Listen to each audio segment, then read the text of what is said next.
Buenas tardes, ahí está, se está grabando. Buenas tardes y buenas noches a todas y todos, bienvenidos.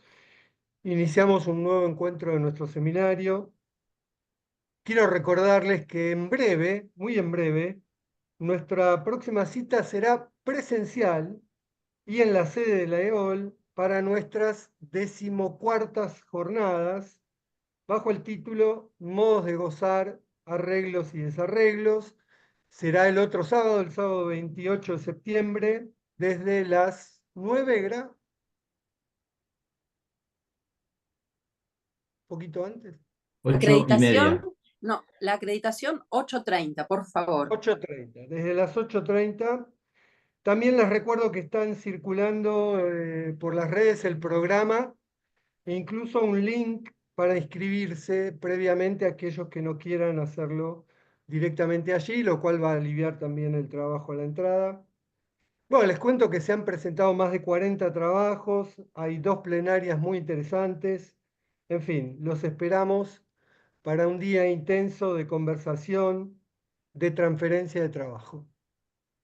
También allí estará a la venta nuestro reciente número 30 de la revista Enlaces, que ya venimos anunciando. Hermosa tapa, una edición excelente, además de hermosa. También un ejercicio, al menos una vez por año, de compartir con una comunidad más amplia, no solo lo que sostenemos aquí en el seminario, sino contribuciones de lo más diversas, productos del trabajo en los módulos de investigación, y además cuenta con textos de Jacques Miller, Eric Loran y otros referentes de nuestra comunidad analítica. En esta ocasión, como es el número 30, además, con una, al menos para mí, conmovedora editorial de Mónica Torres. Luego, terminando los anuncios, les cuento que el próximo encuentro del seminario vía Zoom será el lunes 7 de octubre.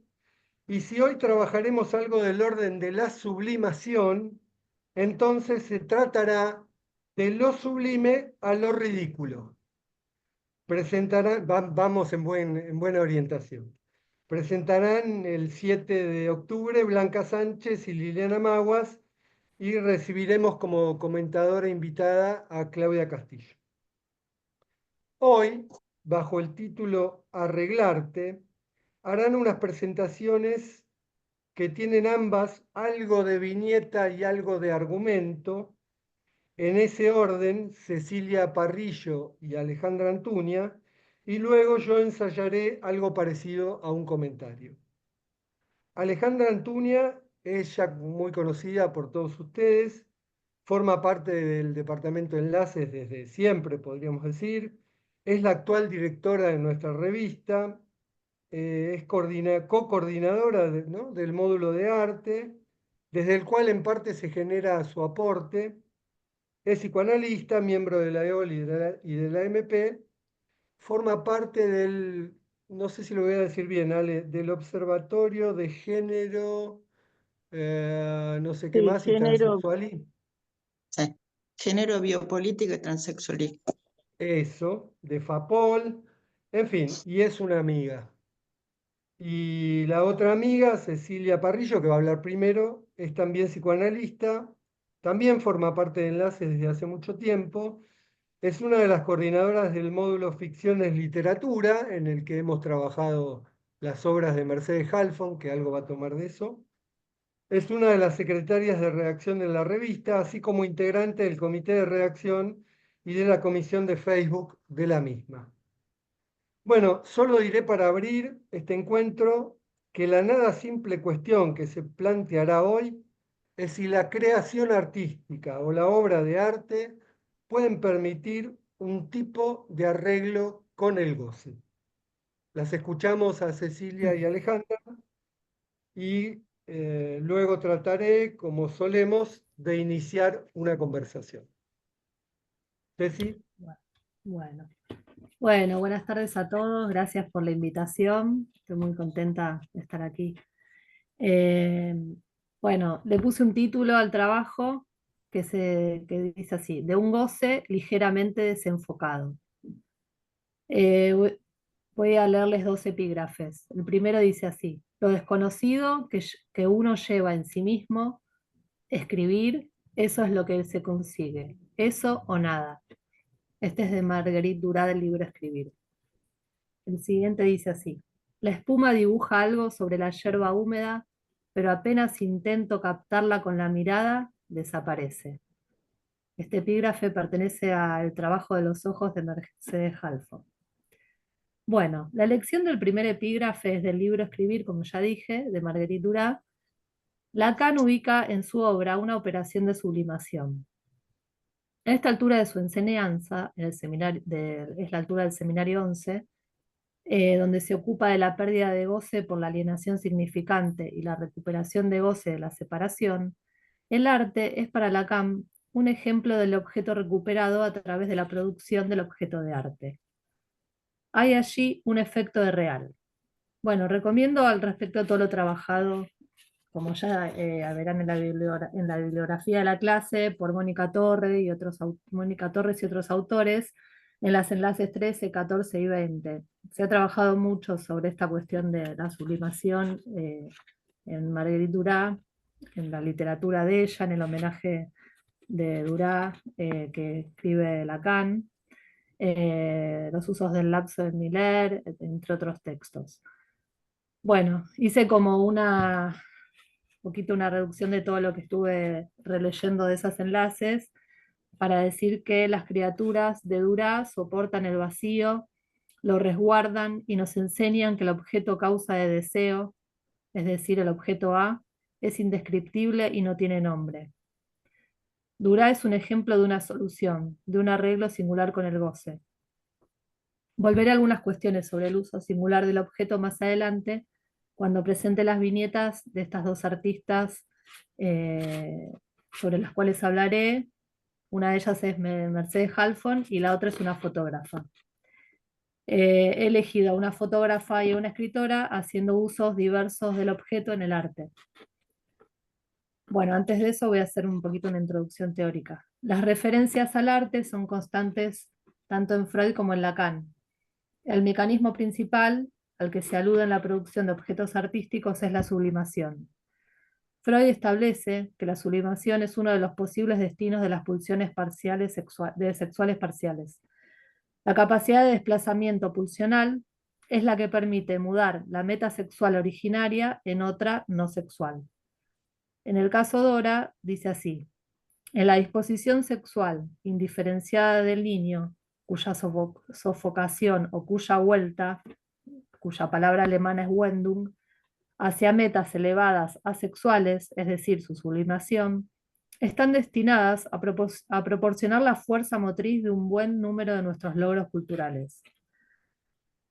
En el creador literario del fantaseo, teje un hilo de continuidad entre el juego infantil y la producción de las fantasías en el sujeto adulto, donde no hay renuncia, sino permutación de una cosa por otra. Las fantasías no vuelven al sujeto un artista, es el uso singular que algunos sujetos logran hacer con ellas, donde crean un mundo propio, les dan un nuevo orden y logran transformarlas en un objeto de arte. Al respecto, es importante señalar que las obras de arte no son formaciones del inconsciente, son producciones no interpretables, indescifrables. El objeto de Ceci, arte... perdón Sí, que te interrumpa. Lee un poquito más lento para que te más pueda lento. seguir. Sí, Bueno, un bueno. poquitito, dale. Bueno, el objeto de arte es ya una interpretación en sí mismo. Esto lo señala sobre todo Marie-Hélène Bruce en Las tres estéticas de Lacan, donde recomiendo su lectura o relectura. Ahí ella trabaja el caso clínico de una artista. Es interesante cómo hace la conexión de cómo es el análisis de un artista. Bueno, y esto se relaciona con el hecho de que si hay sublimación, no hay represión, ni retorno de lo reprimido. Freud no separa en ningún momento, a mi entender, la obra de arte del espectador. Como un signo de extimidad, hay un efecto de continuidad entre lo que conmueve al artista y al espectador. ¿Qué es lo que logra el artista para Freud? Procura en él mismo y en el espectador un placer estético, una satisfacción, un goce genuino, sin poder decir de dónde proviene ese efecto. Habilita la liberación de las tensiones del alma, gozar sin vergüenza de nuestras propias fantasías. Logra un efecto poderosamente conmovedor, que también puede ser de alivio y de consuelo. En relación a los arreglos con el goce, subrayo la relevancia clínica en nuestra práctica como psicoanalistas. Esto no fue ajeno para Freud. En sus consejos al médico refiere que muchas personas enferman por intentar sublimar de más sus pulsiones y que, a su vez, en quienes son aptos para el proceso de sublimación, el análisis puede permitir levantar las inhibiciones que lo dificultaban. Dice así: empeñar regularmente el tratamiento analítico en la sublimación de las pulsiones es algo muy loable, pero en modo alguno se lo puede recomendar en todos los casos. Con Leonardo da Vinci advierte que si bien el crear del artista da salida a su anhelar sexual, la sofocación casi total de la vida sexual objetiva no colabora favorablemente con el quehacer de la sublimación. Esto indica que hay un resto ineliminable, como ya veremos en las viñetas. Al respecto, Massimo Recalcati, en las tres estéticas de Lacan, nos dice que la sublimación deja en evidencia que la pulsión por estructura es imposible de ser satisfecha integralmente. También se pregunta acerca de qué tipo de goce se trata en este tipo de satisfacción sublimatoria. Nos dice: ¿cómo puede ser una defensa de lo real y a la vez una satisfacción sin represión? Y nos deja una posible respuesta. La satisfacción que ofrece la sublimación, al no estar localizada al modo del goce fálico, estaría más ligada a la satisfacción del otro goce. Solo señalo este tema porque me parece interesante, pero bueno, acá ya estamos entrando en otro momento de la enseñanza de Lacan, que no es en la que estuve trabajando al principio. La incidencia de la fuerza del cuerpo, como nos dice también Durá en Escribir, cuando ella dice que se escribe con la fuerza del cuerpo. ¿No? O sea, es algo muy presente en la cuestión de la sublimación. Y dentro y fuera de un análisis, la producción de obras de arte pueden ser indicios de arreglos con el goce. El arte es una práctica simbólica que no se reduce del todo al significante. Es efecto de un borde y una organización del vacío.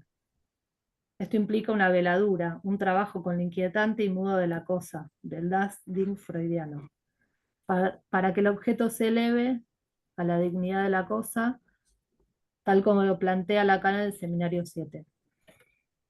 A su vez, si hay encuentro con lo real, una tiqué, es decir, se opera una ruptura ominosa, como sucede en el ejemplo que da Lacan de la anamorfosis en el cuadro de los embajadores, que también lo trabaja en Seminario 11, nos dice que será la función del cuadro el que posibilita un encuentro con lo real y a la vez señala el límite de la representación. También esto tiene relación con el efecto que tiene la obra sobre el sujeto, donde el sujeto es mirado. Esto también es interesante, lo trabaja Barthes en La Cámara Lúcida cuando diferencia, habla particularmente de la función punctum de la fotografía, donde hay algo de la obra que cuando la miro me aguijonea. Hace poquito estaba mi hija mirando un libro de Miró y se encuentra con un cuadro que no es el de los típicos de Miró, sino la representación como de una niña.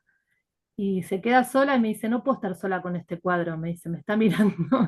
Justo yo estaba trabajando este tema y me vino como muy a cuento porque le daba miedo la mirada del que había pintado. Y cuando yo lo vi, sí, dije, es verdad. Y bueno, confirmando un poco esto. En el Seminario 11 también Lacan nos habla de los bordes pulsionales del cuerpo, establece que la esquicia entre el ojo y la mirada, que se manifiesta es en la esquicia entre el ojo y la mirada que se manifiesta la pulsión en el campo escópico. Según él, Freud la coloca a la pulsión, digamos, escópica en primer plano, porque para él la impresión óptica sigue siendo el camino más frecuente del despertar de la excitación de la libido y de la curiosidad sexual que podrá ser sublimada en el arte. Los ojos no solo perciben las alteraciones del mundo exterior importantes para la autoconservación, sino también los encantos del objeto en la elección amorosa. Así que, para Lacan, la mirada tiene un privilegio en la función del deseo, pero en la dialéctica del ojo y de la mirada hay un efecto de señuelo, algo engañoso, una discordancia. Lo que miro nunca es lo que quiero ver. Se trata de engañar al ojo. La mirada triunfa sobre el ojo. El sujeto se presenta como distinto de lo que es, y lo que le dan a ver no es lo que quieren ver, nos dice. Gracias a lo cual el ojo puede funcionar como objeto A, es decir, a nivel de la falta. Bueno, recorto dos viñetas, como decía antes, dos artistas, una fotógrafa y una escritora, que a mi entender dan cuenta de un uso singular del mismo objeto pulsional, es decir, la mirada, al servicio de dos artes diferentes, la fotografía y la escritura. Bueno, les voy a hablar de la fotógrafa Julia Margaret Cameron, si querés, Santi, poner las fotos. Con su obra, esta fotógrafa que es de la época victoriana, el esplendor de su obra se ubicó entre 1860 y 1870. Yo, digamos, para mí su obra nos enseña algo respecto a esta discordancia, a esta imposibilidad de que las clavijas se encajen en los agujeritos. Mi viñeta se basa sobre un libro de ella que se llama Poesía y Verdad, entre lo real y lo ideal. Julia Margaret Cameron es la tía abuela de Virginia Woolf, quien escribe uno de los capítulos de este libro. Recordemos que Virginia Woolf también escribe, entre sus maravillosas obras, una que se llama Una habitación propia, por lo cual se trata de un linaje de mujeres que con un singular estilo logran habitar un lugar en épocas de moral victoriana, de auges de colonialismo británico, y donde escribir, en el caso de Woolf, era un modo de torcer el destino de las mujeres. A partir de un regalo familiar, de una cámara fotográfica que le hacen a Julia Margaret Cameron, en una época donde el libro dice que esta artista atravesaba sentimientos de soledad, Cameron logra transformar un gallinero de la casa donde vivía en lo que ella nombra su casa de cristal, que arma como un estudio fotográfico ahí, ¿no? Donde él arma los retratos y todas las escenas de sus fotografías. Y el depósito de carbón lo transforma en un laboratorio de revelado. Ella en esos tiempos era muy amiga del científico John Herschel, a quien logra fotografiar. Al que le escribe una carta que dice lo siguiente: aspiro a ennoblecer la fotografía, a no darle el tenor y los usos propios de las bellas artes, combinando lo real y lo ideal, sin que la devoción por la belleza y la poesía sacrifiquen en nada la verdad. Lo que de otro modo hubiese sido un uso meramente técnico de un objeto técnico como es la cámara fotográfica.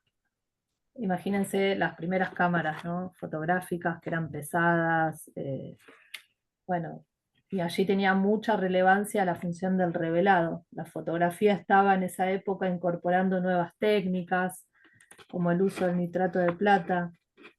Estamos al inicio, donde la ciencia, en los albores de la revolución industrial, tenía un lugar privilegiado. La fotografía estaba en esa época en pugna tras su surgimiento también con los artistas plásticos. Cameron renuncia a la captación del instante. Hace un uso artístico de un destiempo.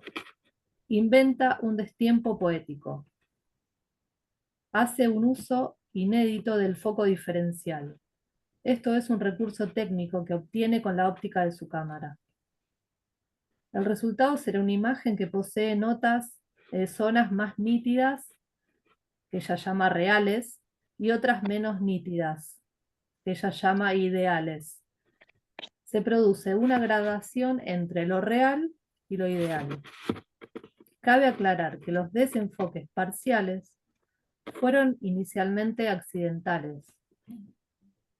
Luego son incorporados por la artista para hacerlos parte de su lenguaje singular. Esto nos habla de la aceptación del azar en el proceso artístico. Cuenta su sobrina cómo ella destruía masivamente los primeros negativos, hasta que decide hacer un uso artístico de estos destiempos y de estos desenfoques. Y esto también nos habla de un triunfo singular sobre lo que se supone debería ser cumplir con las exigencias de una foto perfectamente enfocada, es decir, técnicamente perfecta, idealmente perfecta. Cuando Cameron nos habla del desfasaje entre lo real y lo ideal, ¿no hace acaso un uso singular de lo ideal? Cuando lo ideal debería ser lograr un enfoque perfecto del objeto fotografiado, ella hace un cambio en el uso del foco, justamente. Para ella lo ideal empieza a ser el desenfoque y la suavidad que dicho desenfoque le otorga a sus fotos. Y ese es el rasgo que la identifica. El uso del desenfoque parcial o suave, que se llama flow, es para los académicos del siglo XIX algo equívoco, algo vago.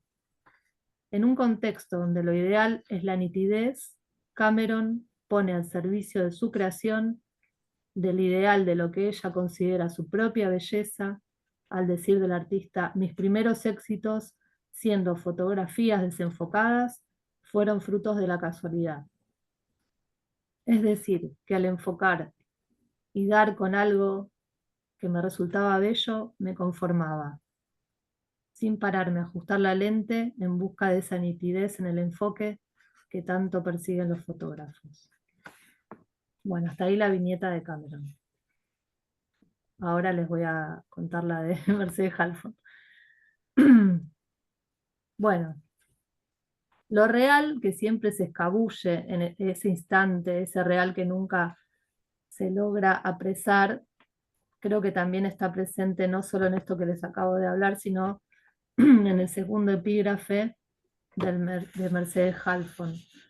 Se los vuelvo a leer. Dice, la espuma dibuja algo sobre la yerba húmeda, pero apenas intento captarla, con la mirada desaparece. La escritora Mercedes Halfon tiene un libro que se llama El trabajo de los ojos, y allí relata una anécdota donde el padre se esforzaba en sacar fotos familiares enfocadas, ¿no? Con una cámara de foco muy difícil de usar, y de ese modo dice ella que se perdía la espontaneidad. Esto en primera parte parece ser un contrapunto con lo de Cameron, ¿no? Ella habla de esta escena del padre así. Dice, había un desfasaje entre lo que se creía ver y lo que la cámara tomaba. Es lo mismo que señala cuando la espuma dibuja algo sobre la yerba húmeda, que es imposible de atrapar. La escritora hace en el libro un trabajo sobre sus propios ojos. Esto es muy interesante porque ella hace un continuo entre los ojos y la mirada de sus ojos en tanto órganos enfermos, sobre los que necesita hacer un tratamiento, no solo médico, sino sobre la angustia que esto le genera, sobre el agujero, la huella traumática inexplicable del todo que esto le genera. Ella sufre de estrabismo y es en cierta posición, que a mí me parece ubicar de extravío en ella, donde refiere a apuntalar siempre su energía en aquello que falla. Hace un trabajo, un tratamiento de ese real, buscando referencias de archivo, de los orígenes de la oftalmología, señalando mitos de origen. si ella nació así o fue producto de una caída en la infancia donde un día la abuela dice que la levantó después de un golpe donde nadie la estaba mirando y de repente la vio con el estrabismo. Como, eh, también asocia el uso de los anteojos con la posibilidad de ser una mujer intelectual. Enumera escritores como Joyce, que casi era ciego, o Borges, que termina siéndolo. También queda prendida con los ojos singulares de Cortázar. Está muy atenta a los procesos de construcción del mundo, a desmenuzar los mecanismos del ojo, y es en ese efecto malogrado de su estrabismo que halla a la escritura como una forma de orientación posible. Ella lo nombra así, dice, la escritura es un mapa, una suerte de prótesis que conecta el interior con el exterior. Advertida de la mirada y de su relación con el modo de enfocar la vida misma, de la posición fantasmática y subjetiva, con una visión poética, nos dice que a la pupila también se le dice niña, como si algo de la infancia se escondiera ahí. Es que algo se esconde ahí, algo acuoso y transparente que no es ni una adentro ni una afuera. Bueno, hasta aquí. Gracias.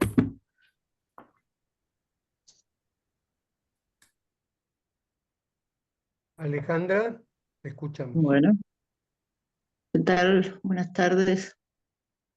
Bueno, yo esta vez le puse un título al trabajo. El título es Esculpir el agua. Bueno, cada vez que asisto a una muestra de arte, donde lo que se expone es gran parte de la producción de determinado artista, como por ejemplo las llamadas retrospectivas, no dejan de asombrarme esas vidas dedicadas con insistencia y pasión a la realización de una obra, que en la mayoría de los casos tienen esa marca singular que las hace incomparables en relación a otras producciones. Este fue el caso de la muestra Giula Košice Intergaláctico, que visitamos hace un tiempo con algunos integrantes del módulo de arte. Cada tanto con el módulo de arte hacemos ese tipo de paseos. La muestra estará exhibida en el Malva hasta noviembre de este año, o sea que hay tiempo para verla y es muy recomendable. Y fue concebida en homenaje al artista al cumplirse los 100 años de su nacimiento. Fue, digamos, un artista muy importante, ya van a ver la descripción, la semblanza que hago del artista, pero a su vez también es un artista un poco desconocido. En la bibliografía hay un link que también lo pasamos en la difusión de la clase. Hay un link a un video que hace el Malva sobre la muestra que está muy piola, está muy bueno verlo. Bueno, voy a comenzar por situar brevemente el contexto en el cual Košice comenzó a desarrollar su obra. Tenemos que situarnos a mediados de la década del 40 y lo que significó la posguerra. Luego de esos años de destrucción y violencia masivas, se trataba para algunos artistas jóvenes de retomar el legado del modernismo y las vanguardias de principio de siglo, pero con propuestas innovadoras. Tal como lo plantea Andrea Giunta, había una preocupación compartida entre artistas de diversos lugares de volver a pensar el futuro, lo que hizo surgir en distintas ciudades y en forma simultánea un arte original y de vanguardia.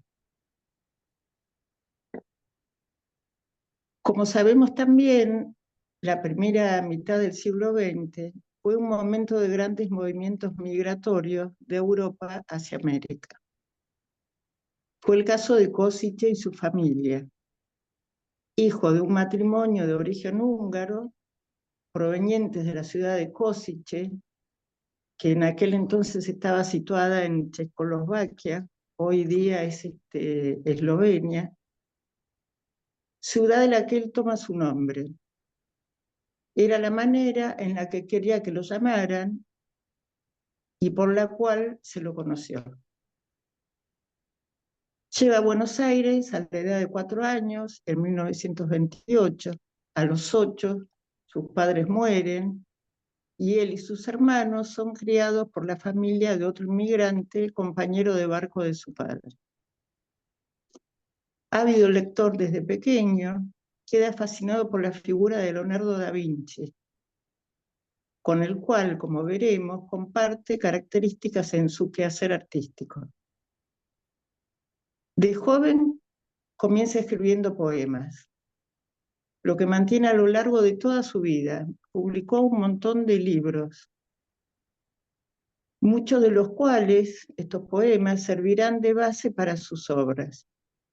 Y él muchas veces lo que hacía era materializar lo que él había escrito en esos poemas, ¿no? Parte de sus obras son esos poemas.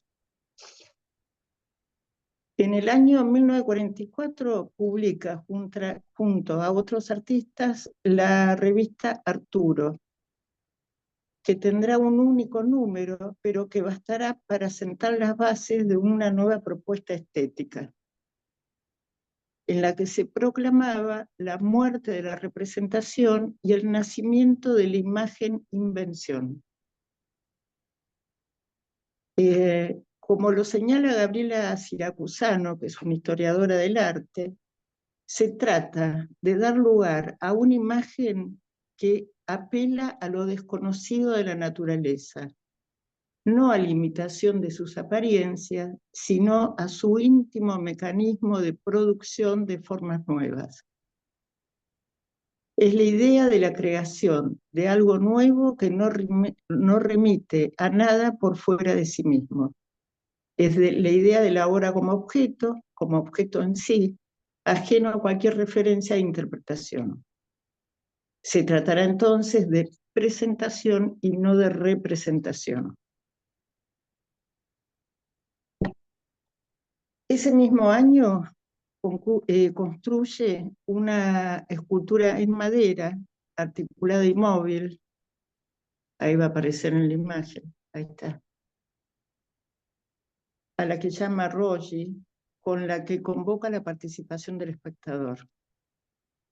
En aquel entonces era toda una novedad, las dos cosas, ¿no? La de hacer una escultura que se pudiera, digamos, que transfigurara su forma y la cuestión de la participación del espectador. Bueno, en aquel entonces eso era toda una novedad, hoy en día no parece tal, ¿no? Bueno, y esto marca, digamos, el comienzo del arte cinético en América Latina. Las primeras exposiciones del arte concreto invención, así se llamaban estos artistas que estaban agrupados en la revista Arturo, por ahí uno de los más conocidos es el uruguayo Torres García, ¿no? Se realizan por fuera del circuito legitimado de arte en ese momento. Entonces se hacen en casas particulares. La primera exposición se hace en la casa de Enrique Pillón Rivière y la segunda se hace en la casa de Greta Stern.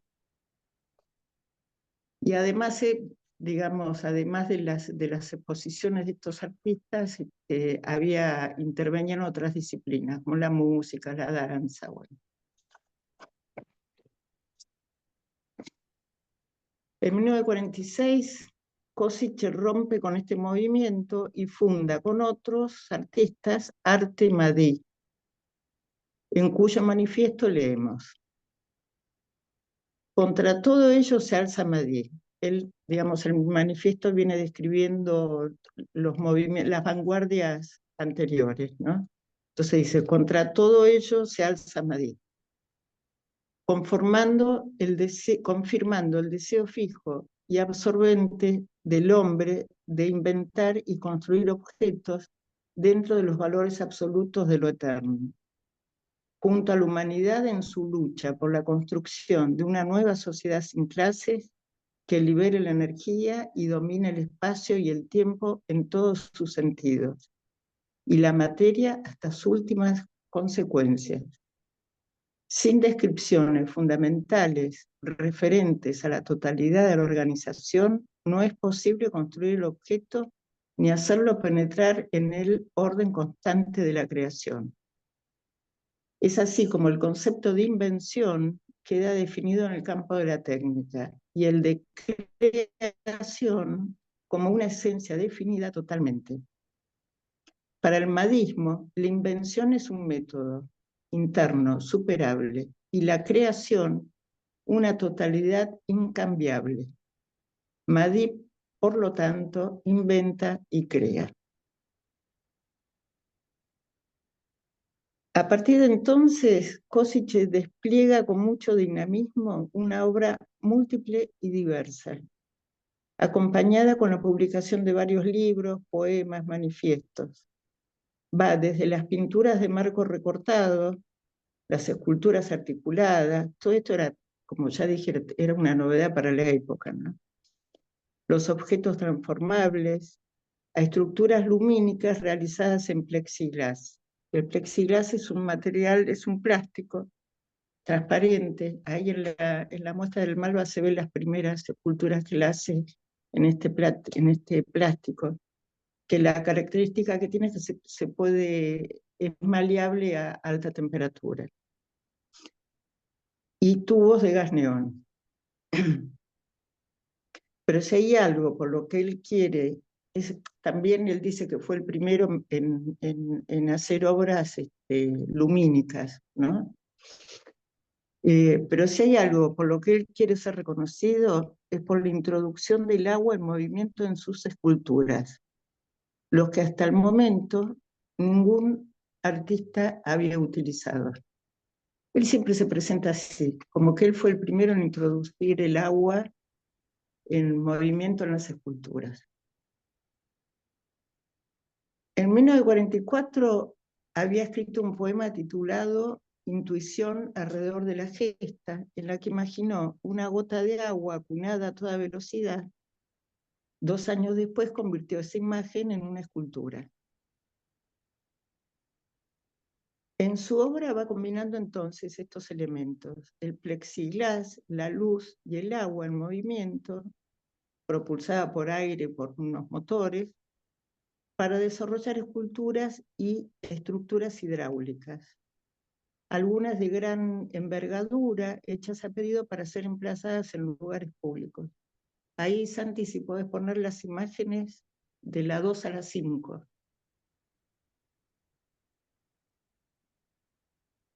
Sí, seguí.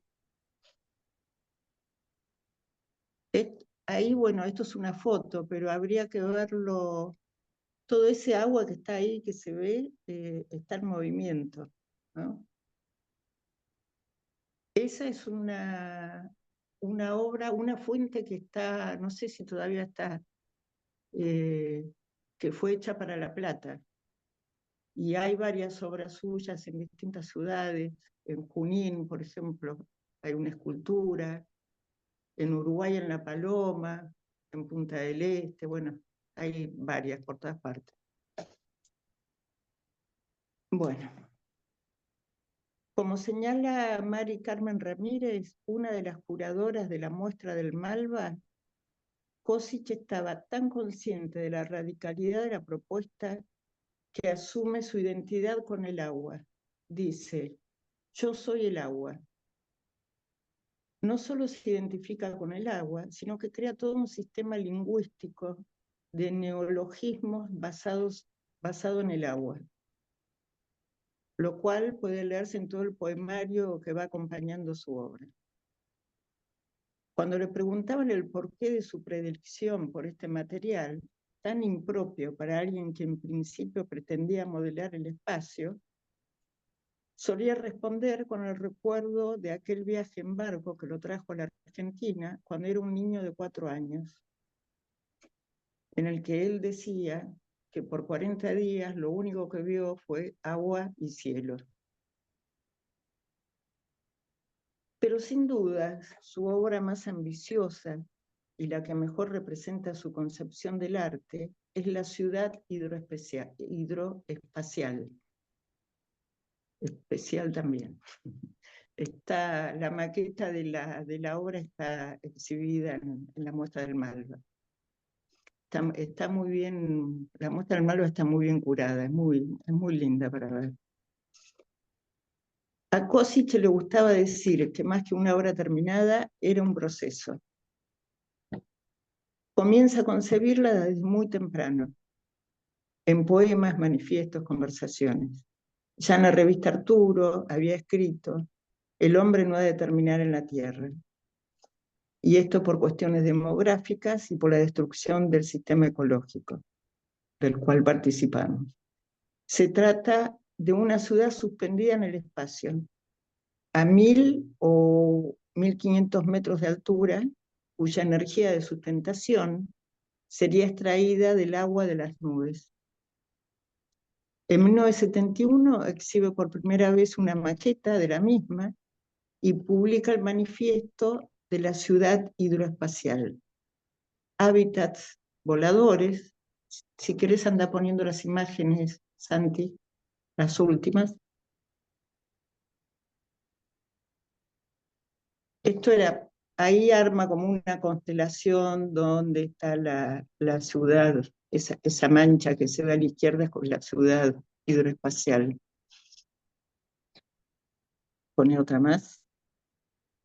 Ahí se ven los hábitats de esos voladores. Bueno, esto es la muestra del Malva, una partecita. Esos son los habitáculos voladores.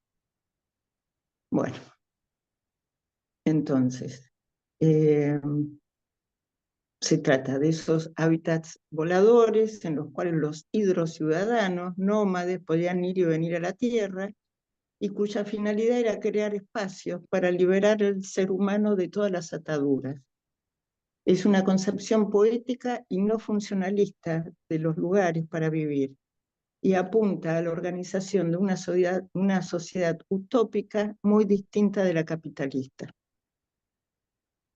Él, digamos, cuando escribe el manifiesto de la ciudad hidroespacial, describe cómo se desarrolló hasta el momento la arquitectura y todo lo que él propone en contra de esa idea funcionalista de la arquitectura. Y le da nombres a esos habitáculos, se dice que son lugares para la lectura, para la ternura, para olvidar el olvido, bueno, toda una serie de cuestiones, y de cuestiones que tienen que ver con el ocio, con el placer, ¿no? Con este tipo de cosas, y con una cuestión que va totalmente en contra del utilitarismo, ¿no? Košić presentó sus ideas a investigadores de la NASA para comprobar si los requerimientos técnicos que proponía eran los correctos. Teóricamente, sí, le contestaron, pero muy difícil, muy costoso de llevarlo a la práctica. Ante lo cual, él alegaba que bastaba con detener la producción bélica del mundo por 24 horas para poder darle comienzo a esta ciudad. Él creía firmemente en la factibilidad de su proyecto. El artista debe anteceder a la ciencia, decía. En estas ideas de que el artista se adelanta a su tiempo en relación a la técnica, de que debe observar y captar los mecanismos internos de la naturaleza para poder servirse de ellos para crear nuevos objetos. Y sobre todo, en esta idea del artista como creador, vemos el impacto que ejerció en él la fascinación por Leonardo da Vinci. La recuerda de esta manera: aquella faceta del hombre que crea, del hombre que inventa cosas, vibró en consonancia con algo mío. Sobre el final del seminario 4, cuando Lacan analiza el texto de Freud sobre Leonardo, destaca, entre otras cosas, estas mismas características. Leonardo es un observador de la naturaleza, la contempla y la interroga, busca captar en ella sus infinitas razones. La hace su partener y establece en este sentido una relación de sumisión respecto a ella. Esto es lo que dice Lacan, ¿no? Y en este intento de descifrar sus signos se hace por una identificación imaginaria su doble y se propone como su co-creador. Cito Lacan. La posición de Leonardo da Vinci con respecto a la naturaleza es la de una relación con un otro que no es un sujeto, pero del que hay que detectar su historia, sus signos, su articulación y su palabra. Se trata de captar su poder creador. En suma, este otro transforma el carácter radical de la alteridad del otro, esta vez con mayúscula, del otro absoluto, en algo accesible mediante una determinada identificación imaginaria. Esta reducción del otro absoluto, de la alteridad radical a una dimensión imaginaria, este proceso de subjetivación y naturalización del otro, es lo que Lacan en este seminario define como sublimación. Me pregunto entonces si la obra de Košice, al que podemos considerar un Leonardo de nuestro tiempo, responde a la misma perspectiva. Bueno, sea como sea, nos ha dejado una obra maravillosa de la que podemos disfrutar en estos tiempos tan oscuros. Bueno, gracias. Muchas gracias, Cecilia y Alejandra. Mi ensayo de comentario, o lo que me evocó para lanzar la conversación los trabajos de Cecilia y Alejandra. Si tuviera que titularlo, diría la mirada, el ojo y el agua, o la mirada suavizada o pacificada, el ojo escrito y el agua reinventada. En tanto, se trataría, por un lado, de imágenes fotográficas que parecen pinturas por momentos o incluso esculturas, y en esa particular textura presentifican algo de la mirada. Por otro lado, de ficciones en prosa que traen un cuerpo vivo y estrábico, una escritura sobre el ojo que por lo tanto desde ese recorte también nos mira. Y finalmente, con el caso de Košice, se trata de objetos escultóricos, pero sí que inventan nuevos y utópicos mundos o universos o incluso espacios donde podríamos ubicar la invención de esa presentación de la que hablaba Alejandra del agua, pero también de la luz y del espacio y del movimiento. En la muestra del Malva aparece una frase de él en la que dice, en contra de todo lo que se creía hasta ese momento, que el espacio no tiene nada que ver con el vacío. Está lleno de materia, de luz, de movimiento, de agua. Y él iba a realizar algo de eso. Bueno, esa sería como la desagregación del título Mirada, Ojo, Agua. Agradezco mucho a Alejandra, Cecilia y Alejandra sus preciosos e interesantes trabajos.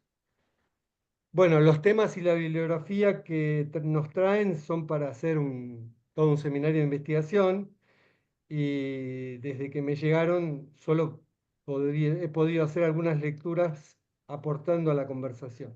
Además van desde fines del siglo XIX, pasan por mediados del XX y llegan hasta nuestra actualidad, incluyendo al pasar a Marguerite Duras, a quien evoca Cecilia, y que no, más bien no tomaré o no específicamente. Por supuesto que, aún sacando a Duras, pero diríamos lo mismo, nos encontramos con tres artistas, es decir, con tres singularidades y la cuestión será qué nos enseñan o nos permiten interrogar sobre la cuestión de los arreglos con el ineludible desarreglo que produce el goce.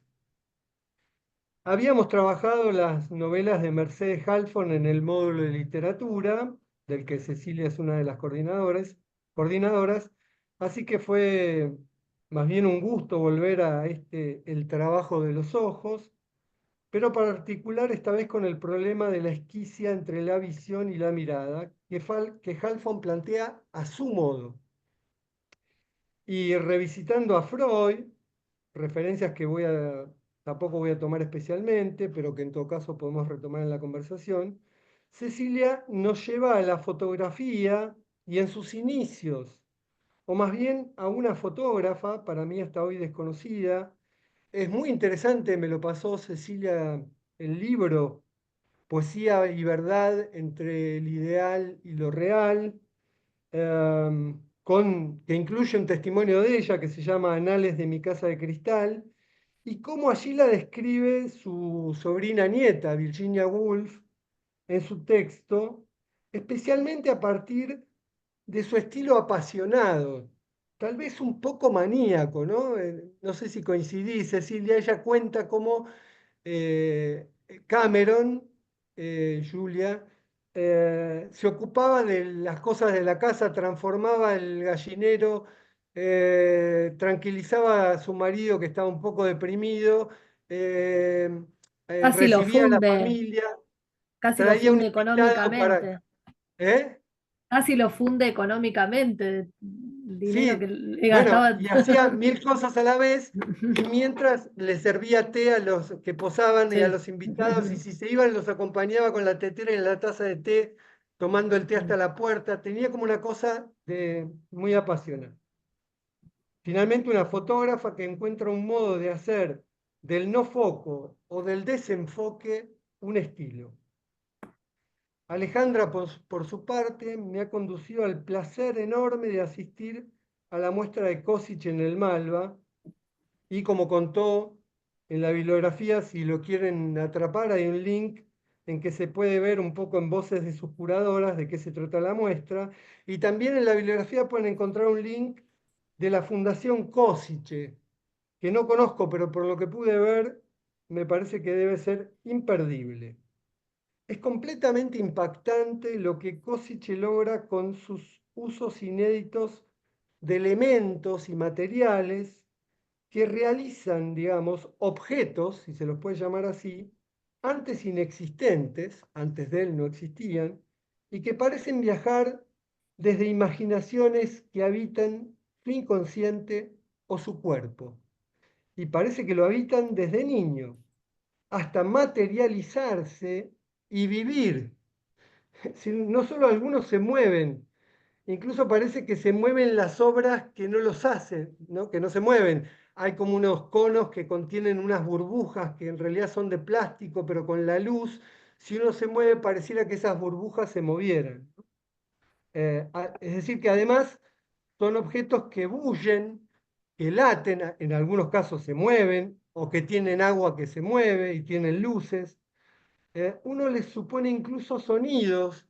En algunos casos están esos sonidos porque están los propulsores de los motores o las bombas de agua o los propulsores de aire que producen ese movimiento. Yo diría que Ay, le faltaría... perdóname, Pablo, Sí. agrego algo.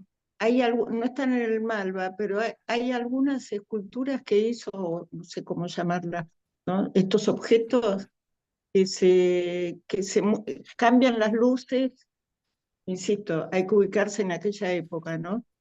Cambian las luces según los sonidos. Entonces, si alguien aplaude, se ve de una manera, si alguien se ríe, se ve de otra, bueno, etcétera. Es decir, me parece que se trata de una muestra, como se denomina hoy, completamente inmersiva. Son objetos, si los podemos llamar así, que viven en una realidad que no nos queda del todo claro si compartimos o no, pero que nos interpelan y nos impactan. Bien, a partir de los trabajos me parece que hay algunos temas que me parece se pueden desprender. sobre estas producciones del arte y sobre los que intentaré hacer algunos comentarios o relanzar cuestiones o subrayados que más bien serán interrogantes, intentando ligar estos temas, y podremos continuar esta ligazón en la conversación, respecto de lo que dije al principio.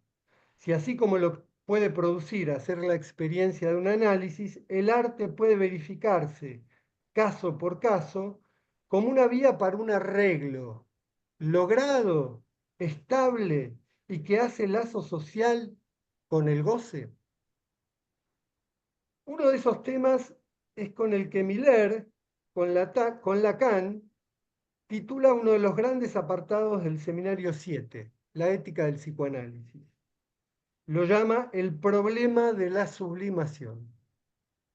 Hay que recordar, como lo hacía Cecilia, que a la eventual aparición de esta noción y de modos progresivos o diversos en la obra de Freud, siempre ligada a las producciones culturales, pero que solemos pensar en relación centralmente a dos cuestiones, creación e invención, y haciendo Freud aparecer contradicciones, opacidades, cambios, etc. Lacan lo presenta a partir de la idea base de elevar el objeto a la dignidad de la cosa, si es que esto es posible, y si sabemos de qué dignidad se trata y qué sería la cosa, Lacan lo presenta como un problema. Podríamos decir que se plantea el problema de si cierto uso del objeto puede alcanzar, y de un modo digno, un cierto real. A lo que agregamos que podría ese uso encontrado, descubierto, creado o inventado por el artista convertirse en un arreglo de goce. Ya podemos entonces formular el primer interrogante: si se puede pensar a cierta sublimación como un modo de gozar. A este problema y a este interrogante, si aceptamos aquella primera definición lacaniana, ¿no? Elevar el objeto a la dignidad de la cosa, y que sería un destino para la pulsión, como decía Freud, sin represión, y casi podría decirse sin otro, se agregarán nuevas y nada fáciles cuestiones, en la obra de Lacan especialmente. Básicamente, y así lo sesgo hoy, aunque solamente intentaré abrirlo, ¿cuál será la relación de la sublimación con el deseo y con el síntoma? En los textos que trabajan estas cuestiones, y que tanto Alejandra como Cecilia tomaron un montón de textos, la bibliografía es muy vasta, se ubica que luego del seminario 11, salvo la idea de vacuola de goce con la que vuelve a hacer mención al tema en el seminario 16, de un otro al otro, a partir del viraje hacia su última enseñanza, que se inicia aproximadamente con el seminario 18, es decir, justamente en el pasaje de la estética del vacío o de la anamorfosis, de las anteriores a la estética de la letra, donde el decir o una nueva concepción del agua, del habla, de la lengua o de la palabra tendrán preeminencia o al menos equivalencia respecto de la imagen o de lo imaginario, o podemos decir respecto del objeto mirada. Lacan no solo parece, a partir de este inicio de su última enseñanza, abandonar la noción de sublimación, sino reemplazarla, lo digo muy rápidamente, por la dimensión, observan esto todos, del saber hacer. Tomando al Leonardo del Seminario 4 y especialmente la cuestión de si logra hacer un tratamiento de ese otro absoluto, de la alteridad radical, en la revista Enlaces número 25, Alicia Yacoy, en un artículo que tomó Alejandra, resume bien algunas cuestiones que están en las discusiones sobre Leonardo, pero que forman parte de las discusiones sobre la idea de sublimación. ¿Cómo sería, por ejemplo, una sexualidad desexualizada o que no conserva algo de la pulsión sexual? ¿Cómo sería una libido deslibidinizada? No habría, y justamente en relación a las ocasiones en que Freud liga la sublimación con el narcisismo, en la idea o incluso en la operación de la sublimación, una cierta idealización? Voy rápido y salteo porque es un largo tema y tendría mucho para decir, pero en contrapunto a una parte de los problemas que esta cuestión plantea, habría, por otro lado, una conexión o una anticipación, el lado bueno del problema de la sublimación, habría una conexión o anticipación de la sublimación respecto del no hay o del no todo. Y no solo por el acceso a un real vía hacer del objeto algo en el campo de la cosa, justamente aquello inatrapable o incognoscible, sino que implicaría también el acceso a una satisfacción no ordenada por el falo, como decía Cecilia, a un cierto otro goce. Aquí tomo bastante de lo que trajo Cecilia, pero además o precisamente porque revisar la idea de sublimación nos hace encontrarnos con dos cuestiones: que no todo de la pulsión o del goce es sublimable, siempre queda un resto, así como que la satisfacción que se obtendría no es absoluta o completa, es decir, es también no toda.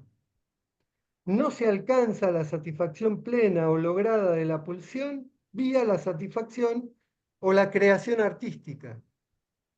Y no toda desviación de la meta es posible, en tanto la pulsión busca su satisfacción, digamos, como lo decía Freud, de forma directa, ¿no? Lo advertía ya Freud, y este problema lo retoma Cecilia con la cuestión entre la defensa y el goce. ¿Cómo podría ser una defensa frente a lo real y un modo de satisfacción del goce? Retomaré quizás, si llego, o retomaremos en la conversación, al menos como interrogante, y casi todos los trabajos sobre el tema sitúan esta orientación, si se trata de pensar lo que antes entraba en los terrenos de la noción de sublimación desde la perspectiva del síntoma o incluso del escabel, como no siendo además estos dos últimos nombres lo mismo, el síntoma y el escabel.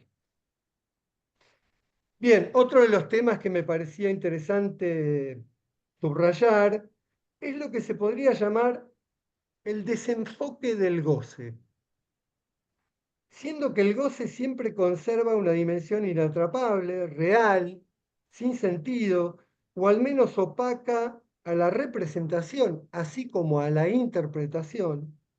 El trabajo de Cecilia y los dos usos o demostraciones distintos que trae de la no nitidez para dar una representación imaginaria o simbólica al goce, me llevó a preguntarme si no podríamos hablar de cierta bruma o desenfoque estructural para pensar, como lo llama Lacan, el campo del goce.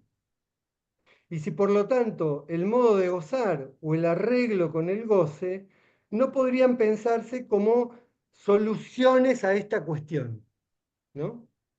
Al menos la construcción o invención de un cierto saber sobre ese desenfoque del goce.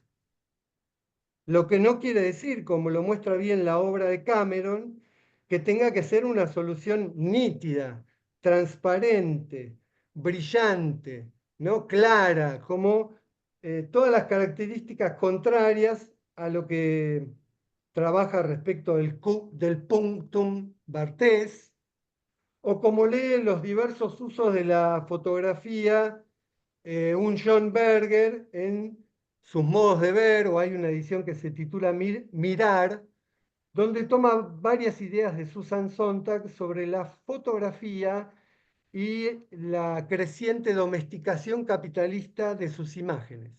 Cómo el capitalismo pretende que las imágenes, un poco retomando aquellas coordenadas victorianas, sean adormecedoras, claras, transparentes, no nos puncen, no nos miren. Si acompañamos o contraponemos, no me queda muy claro cuál de las dos, este hacer del ojo el objeto de una ficción, se demuestra además cómo para la autora la mirada hace cuerpo, la autora Halfon, voy ahora, ¿no? Hacer del ojo el objeto de una ficción demostraría además cómo para esta autora la mirada hace cuerpo con la escritura. En ese sentido, me parece que este supuesto déficit del goce o de su nitidez podría darnos la chance de tomar la cuestión de la sublimación por el lado del deseo, ¿no? Cecilia contaba muy bien cómo Mercedes Halfon hace de esa falla el motor de su ficción, ¿no?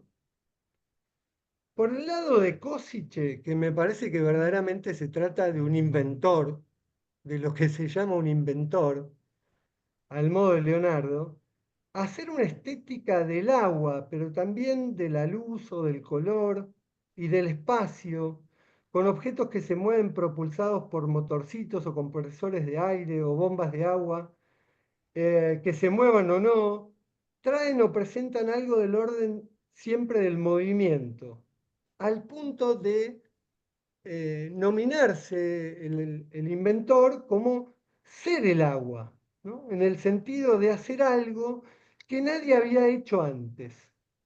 Me parece que más allá de poder situarlo como un inventor, nos trae una propuesta no solo muy ambiciosa, sino de una singularidad, diría yo, avasallante, ¿no? Explosiva, expansiva, ¿no? Él quiere llegar a crear una ciudad intergaláctica. Bien, entonces, finalmente, fotografiar, esculpir o escribir el goce o el desarreglo de goce, creando un objeto externo y con propiedades estéticas que puede producir un efecto en el cuerpo del espectador o del voyeur o del lector, conmoverlo, despertarlo, mirarlo, angustiarlo, dividirlo. Y por medio de ese objeto lanzado, presentado, como decía Alejandra, al mundo, convertir la difícil relación entre vida, pulsión y goce en una realización, yo diría, comandada por un deseo, ¿no? Es decir, hacer un objeto que convierta esa difícil relación entre vida, pulsión y goce en una realización comandada por un deseo, ¿podría ser otra definición de la sublimación? Me pregunto entonces, a partir de estos bocetos sobre lo que nos trajeron Cecilia y Alejandra, y les pregunto a todos, en especial a las autoras, si estarían de acuerdo, aún no sabiendo mucho de las subjetividades de los artistas, es decir, tomamos solo ciertos sesgos de sus obras, si podríamos hablar de algo así como de una sublimación fantasmática, por un lado, es decir, centrada en el uso del objeto, pero que no excluye un tratamiento o construcción o creación, incluso invención de un tipo de satisfacción, y que también puede tener un efecto sobre el que lee o observa la obra, a diferencia de otros tipos de sublimación, ¿no? Si podríamos hablar también de sublimación sin ton o de sublimación escabel. Estas últimas centradas en el saber hacer con el goce y su satisfacción, tan inefable o indescifrable como ineliminable, y elevando quizás algo del cuerpo a la dignidad de esa satisfacción. Sublimaciones que a su vez tampoco excluyen la cuestión del objeto, puesto que lo hacen vía la producción de objetos de arte. Y desde esta perspectiva o desde esta pregunta, interrogar a los ejemplos de los trabajos y a sus autoras, Alejandra y Cecilia. Si lo de Cameron pasa primero por un encuentro contingente, una especie de revelación, valga la palabra, para la fotografía, y luego del uso técnico-artístico de esas poses de los modelos que estaban mucho tiempo posando, de la manipulación de la pesada cámara y del revelado que le permite incluir lo no nítido, que incluso puede en ocasiones parecer un poco movido, tener un poco de movimiento, en tomas que se suponía eran estáticas porque los modelos estaban ahí quietos durante bastante tiempo, me da la impresión de que eso produjo una, yo no sabría decir si una concentración de su goce o su pasión o un suavizamiento, ¿no? Un cierto alivio. ¿No? Había no parar de hacer cosas, de mover a todo el mundo, de producir, a centrarse en este tipo de producción fotográfica que tiene este desenfoque suave, ¿no? Ah, en cierto modo, podríamos recordar el lugar o la lectura que le da Miller al uso de las ficciones en el seminario 10 de Lacan, en su libro La angustia lacaniana, cuando propone para las ficciones que permiten dar una estabilidad a las experiencias fugitivas, ¿no? Si ese modo de fotografiar no produce algo de eso en Cameron.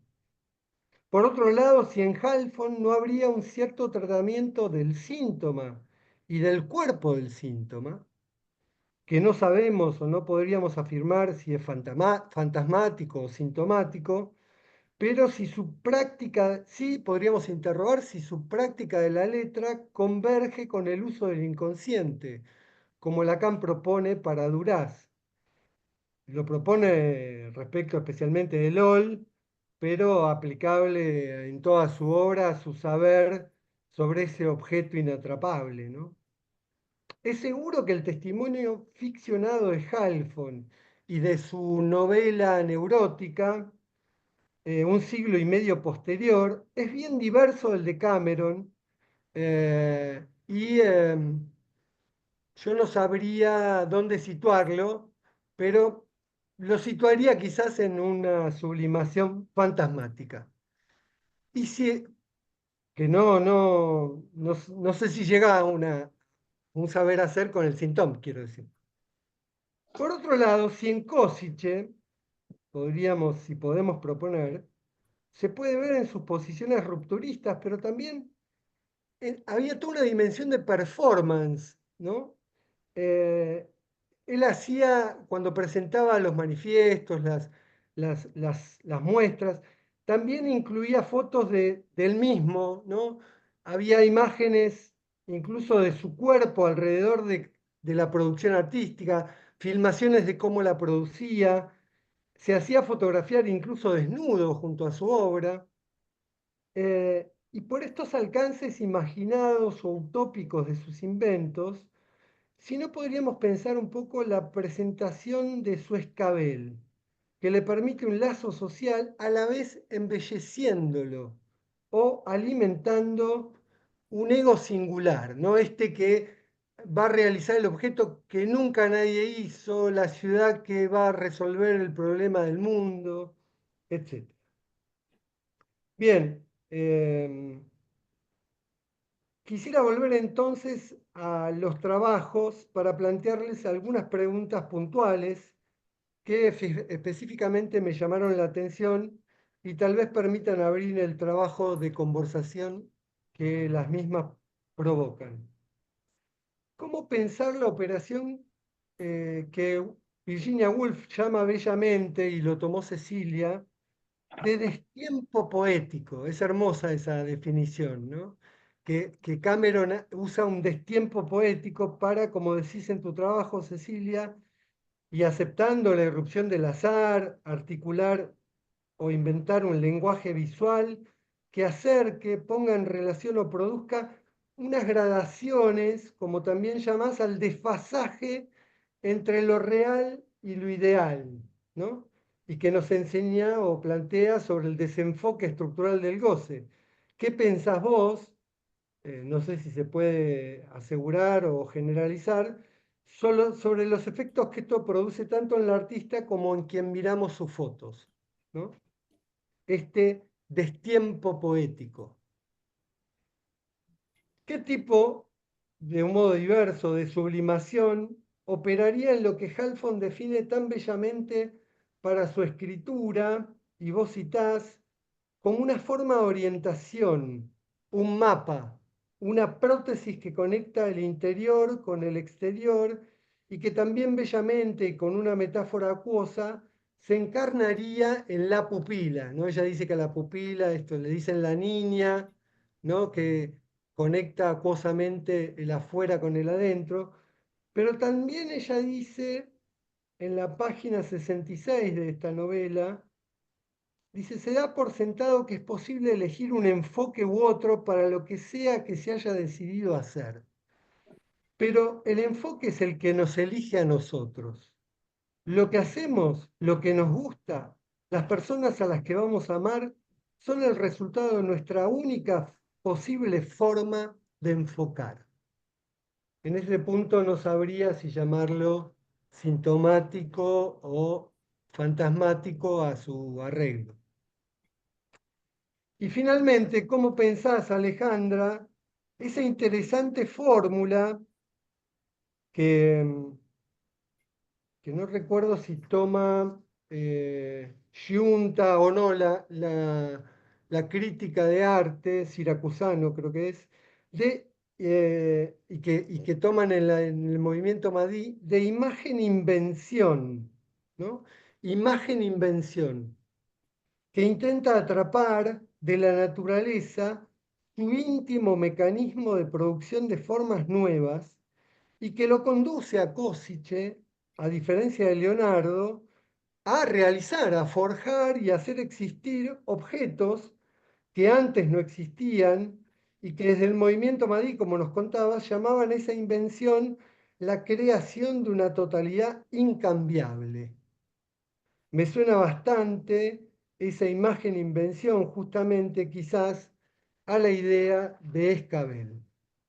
Bueno, dejo abiertas varias cuestiones, tengo otras para decir, quizás las retome después, especialmente solo las enuncio.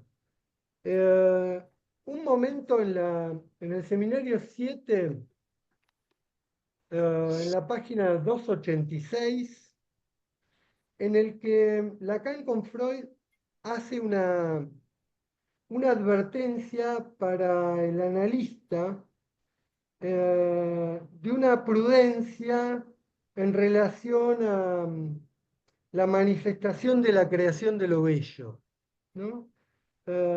Dice que Freud al problema de la creación lo deja fuera del alcance de nuestra experiencia, ¿no?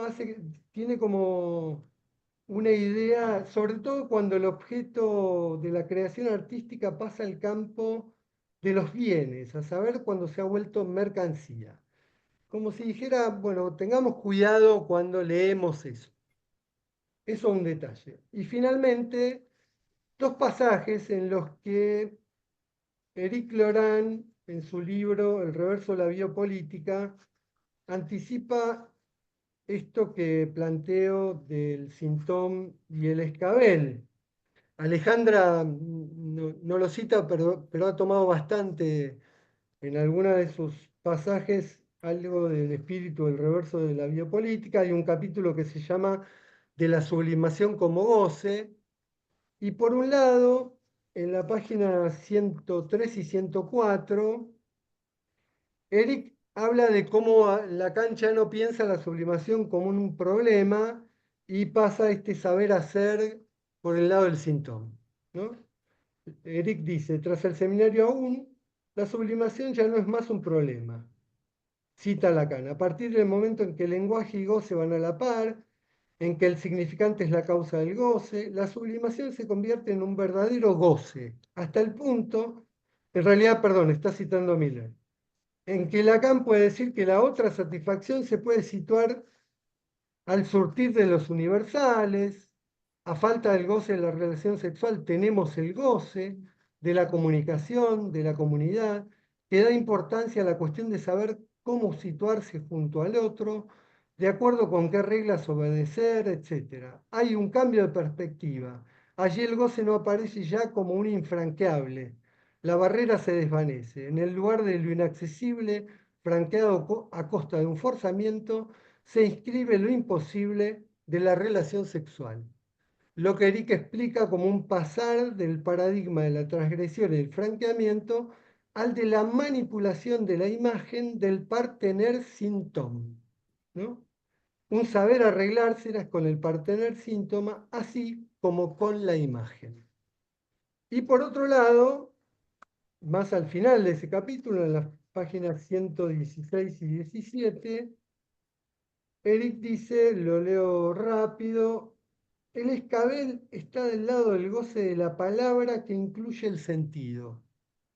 Por el contrario, el goce propio del síntoma excluye el sentido. Encontramos ahí de nuevo una crítica hacia la nueva forma de sublimación solidaria del escabel, que incluye un goce ligado al sentido por la que hay que pasar antes de alcanzar el fuera del sentido, ¿no? Como si, y creo que en Košić hay toda una relación con la palabra antes de con la imagen, invención, con los poemas, ¿no? Con ciertas ideas que él tiene para hacerlas pasar después a sus objetos, esculturas, creaciones que se mueven. Bueno, muchas gracias. Y conversamos.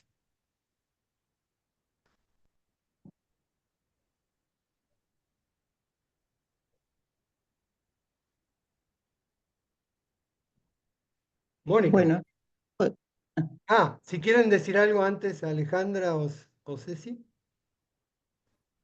no, bueno, lo que quería decir era, digamos que se ve muy bien la cuestión de la articulación del goce con la obra de arte en Košić.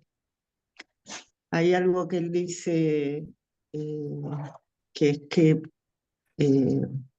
que una obra de arte debe transmitir júbilo y no melancolía. Uno se podría preguntar por qué pone la melancolía ahí, ¿no? Pero bueno. Eh, eh, y, y realmente, bueno, hay que decir que la obra de él transmite eso, ¿no?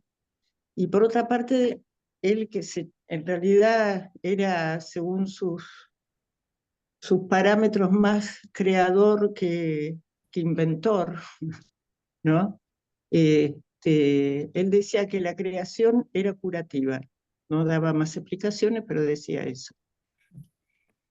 Y bueno, yo nada, todo el tiempo, digamos, pensé en la cuestión de que realmente para él su obra era su escabel, ¿no? Es lo que al tipo le permitió, digamos, subirse al banquito y decir aquí estoy, ¿no?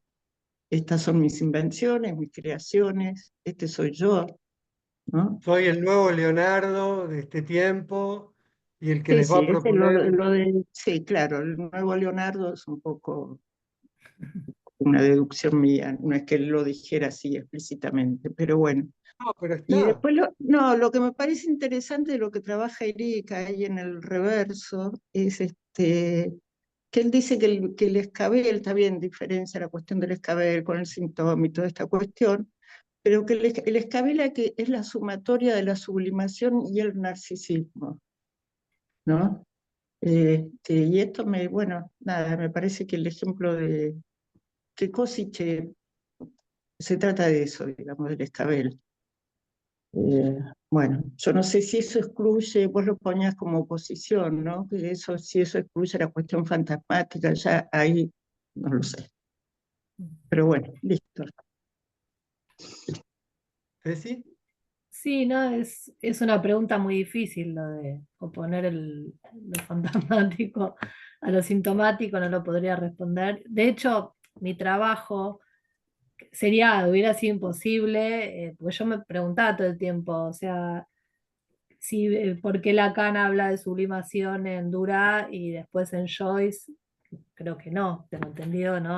Ahí le sirve para teorizar el síntoma, entonces yo me preguntaba si había cierta oposición o cierta evolución del pensamiento que lo fue llevando como, ¿no? ¿Qué pasaba con Dura cuando toma Joyce? Y obviamente ellos dos son diferentes, ¿no?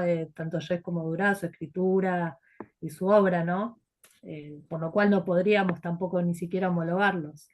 Pero, o sea, no podría responder eso, pero sí también pensar la ficción como, como algo de lo fantasmático, creo que sería, como tomabas vos, el uso bueno del fantasma, podríamos decir, un uso no neurótico, una relación menos neurótica con el objeto. Si fuera fantasmático, creo que no lograría ese carácter de obra, ¿no? Que conmueva, generaría por ahí otra cosa, ¿no? No sé, digo, para pensar. Y después, en relación al efecto, pensaba que, por ejemplo, hay algo tanto en Halfon como en Cameron que tiene que ver con cierta incomodidad en el efecto, ¿no? Porque digamos, esa cosa desenfocada y esa falta de nitidez te hace trabajar como espectador, no te deja todo resuelto, ¿no? Y la literatura de Halfon también siempre te deja ahí como con algo donde siempre el espectador o el lector en este tipo de obras tiene que trabajar, ¿no? No te deja ahí como, te deja ahí pensando, te deja como hacer un uso del tiempo, ¿no? De mirar y en relación a esto que vos decías de si esto la estabilizaba un poco, es un destiempo poético donde por un lado ella no tenía la paciencia para quedarse enfocando, entonces por ahí hacía como la toma fotográfica porque no tenía la paciencia para esperar a estar enfocada y a Ahora te la vez, referís a Cameron. claro, en Cameron, Sí. y a la vez eso le generaba que tenía que estar mucho tiempo con las tomas. Entonces es un uso del tiempo también medio como paradójico, ¿no? Lo que era sacarse un poco de encima el problema del enfoque la llevaba a que eso le lleve más tiempo, ¿no? Entonces nada, digo, eso podría decir. Así que bueno, nada, es muy lindo el comentario, gracias Pablo. Mónica. Bueno, primero agradecer los dos trabajos y el comentario. Yo me voy a centrar en algo muy específico, que es la diferencia entre la sublimación, la creación y la invención. Yo creo que el concepto de sublimación es inhallable en el propio Freud. Es uno de los destinos de la pulsión que da la casualidad que nunca se encontró ese escrito sobre la sublimación. O sea que en Freud mismo no me da la impresión de que él creyera mucho en la sublimación, en que realmente se pudiera sublimar la pulsión, ¿no? Es el destino de la pulsión que, o casualidad, está perdido. Eso en Freud. En Lacan, creo que vos tomaste bien, Pablo, el momento en el cual él toma la sublimación, Lacan, que es en el seminario de la ética, en el seminario 7, cuando habla de elevar el objeto a la dignidad de la cosa. Pero es un concepto que después Lacan abandona por completo y dice que, bueno, incluso critica eso, ¿no?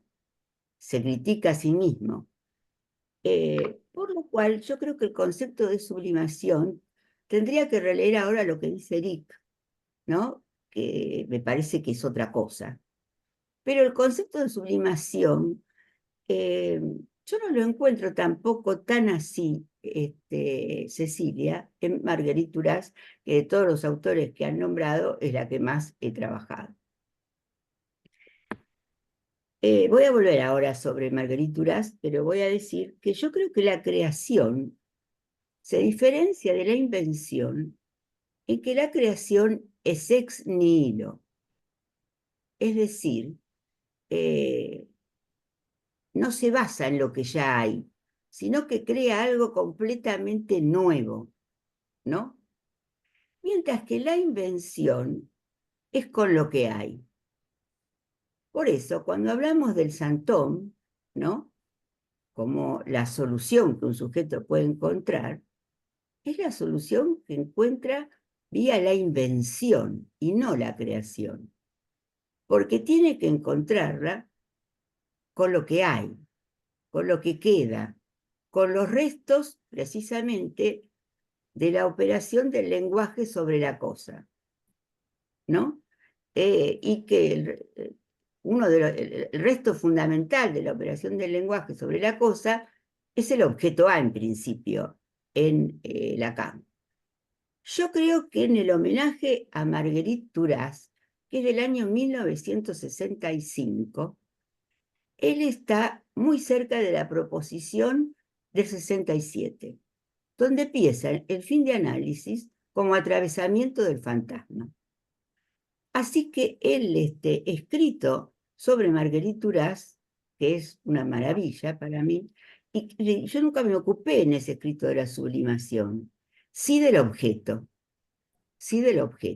porque él habla mucho, Lacan, del objeto, ¿no? De cómo aparece el objeto en bueno, es muy evidente en el arrebato de Lobestein, ¿no?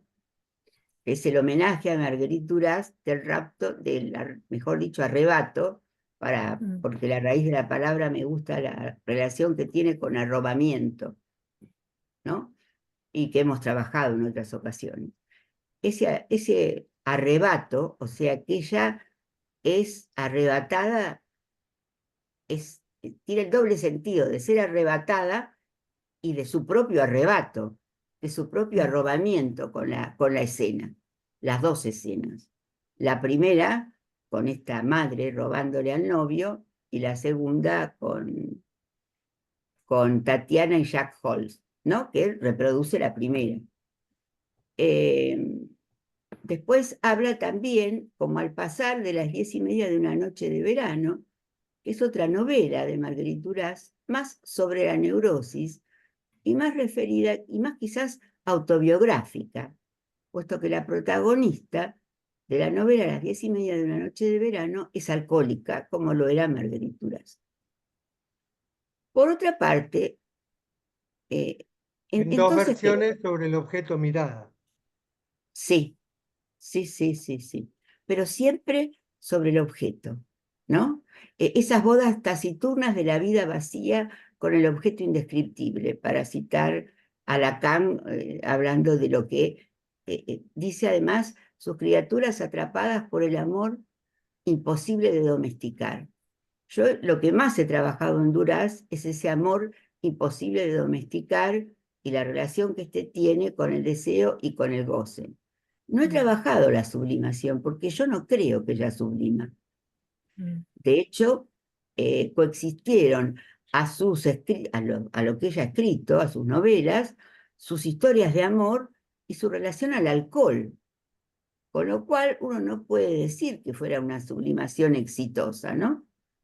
Sí creo que se trata más bien del fantasma, porque en ese momento Lacan está pensando el fin de análisis como atravesamiento del fantasma, lo que es completamente lo opuesto de cómo lo está pensando en Joyce, ¿no? Entonces que uno podría armar ahí un contrapunto entre Joyce y Marguerite Duras, pensando en Marguerite Duras, cómo la piensa en ese momento Lacan, que es en relación a lo que ella puede hacer con el fantasma, ¿no? A lo que ella puede hacer, a que ella puede realizar cierto atravesamiento del fantasma. Me gusta más decir eso que decir que es sublimación, porque Está bien, desconfío está bien. bastante de la palabra Era sublimación. provocador, era provocador. Sí, me imagino. Bien. Y la creación, ya les digo, es muy ex nihilo. Entonces, de todos estos que nombraron, el más loco a mí me parece Košice. En ese sentido, habría que ver si es del orden de la creación lo que él hace, en el sentido de si es ex nihilo, o si es del orden de la invención. Si es del orden del Santón, es del orden de la invención, y es lo que tenemos que lograr todos nosotros en el fin de análisis, y antes si podemos, ¿no? O sea, inventar algo con lo que queda, con lo que no se va a curar, con los restos.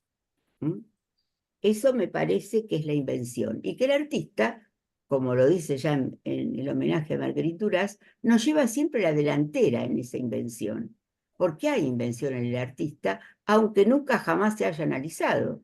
De hecho, Marguerite Duras, Lacan le ofreció, si se quería, le ofreció una sesión. Y Marguerite Urach dijo de ninguna manera, porque ella no quería saber nada con analizarse, a ver si perdía todavía su capacidad de saber hacer con eso. Su Con, capacidad de sublimación. no sé, yo no diría que es Sí, sí, sublimación. sí. No, no diría, no diría. No es una palabra que me guste mucho. Me parece que es una palabra que abandona Lacan y que Freud justo se le perdió, digamos, ¿no? Bueno, en esas tres cosas quería centrarme porque dijeron muchas cosas y todas me parecen muy interesantes, pero bueno, para hacer un aporte en un punto, digamos. Por ahí me pueden contestar algo sobre esto, tanto Alejandra como Cecilia o como vos, Pablo. O quizás otros quieren intervenir en la conversación. Por supuesto, todos invitados a participar. Sí, me parece claramente que hasta Duraz la cuestión es con el fantasma. Y me parece que, si bien hace un tratamiento casi sintomático del objeto mirada en su propio cuerpo, Halfon tiene un trabajo casi del orden del fantasma, ¿no? Tiene toda una, me parecía a mí, en la lectura que yo hago, ¿no? Ella transmite un poco su novela, ¿no? Los restos de esa historia, cómo ella los ficcionaliza. No me atrevería a decir que es una solución por la vía del síntoma, pero sí que sabe hacer algo no solo con el fantasma, sino con ese objeto en particular que la ha tocado tanto en su historia y en su cuerpo, que es ese ojo estrábico ¿no? Que desenfoca, Eric en el reverso de la biopolítica habla de la visquera del goce. Es interesante Mm, porque dice que el goce, ¿no? También tiene esto, que claro. no se lo atrapan nítidamente. Yo no he leído Por a Mercedes Halfon, pero debo decir que me dieron muchas ganas de leerla es a preciosa como partir del escribe. trabajo de Cecilia. Y su Nosotros otra tuvimos novela, la suerte de Ira de entrevistarla en el Horacio. módulo. Mm. Sí, yo sé, Sí, yo sé. tuvimos un encuentro con la escritora, muy, muy interesante también. Por el lado, no sé, Cecilia, si estabas de acuerdo por el lado de la suavización o Sí, estabilización del goce que podía producir ese uso desenfocado de la fotografía en Cameron. Pero sí, sí. Kosice me parece que estoy de acuerdo con Mónica, que es, por un lado, sí, más loco, pero también más ah, un inventor, ¿no? No sé si por el lado del síntoma del escabel, me parece que Sí, hay toda una cosa con su propia imagen, con el narcisismo, con ser el único que, con ser el innovador, el que nos va a producir, ¿no? Crear una ciudad para el futuro, etcétera, que tiene algo del orden del escabel, además su relación sí, con haber pensado palabras, poemas, manifiestos que después él realiza y todo un modo que me parece más por ese lado, pero tampoco estoy seguro. Eso, por ahora eso. ¿Ale? Sí, ¿Querías se decir algo? podría decir, Acá, perdón, se podría sí, decir de Kostiche que él al considerarse creador inventó su escabel, ¿no? Podríamos decir algo así. claro. me gusta esa Bueno, forma. porque también podríamos decir bastante sobre Leonardo da Vinci y todo lo que Freud mismo dice de los límites es increíble, porque le hace decir, dice que a Leonardo da Vinci en realidad le fallaba la sublimación por su neurosis. Y que por ende, y lo cual es cierto, hacía 20 veces las obras, las dejaba inacabadas, o pintaba con una clase de pintura que se iba a borrar cuando él sabía muchísimo de química. O sea que había algo para decir que Leonardo da Vinci era un neurótico, ¿no? Un neurótico obsesivo además, y que por eso no terminaba del todo sus cuadros, y es verdad, hay 20 versiones de sus cuadros, nunca le parecía que estaban terminados. O sea que había algo, y además los frescos que nos dejó muchísimo se han borrado. cuando él O tenía un conocimiento o sus profundo, escritos o los científicos sobre la escritos en naturaleza, espejo. Sí, claro, el Claro, espejo. ahí toma la cuestión del otro imaginario, con la cuestión de los escritos en claro, espejo. Claro, claro, esa exacto. característica de no terminar las obras y esa especie de inhibición, ¿no? Digamos, no están en Košice, ¿no? Incluso Está la sexual. otra parte, digamos.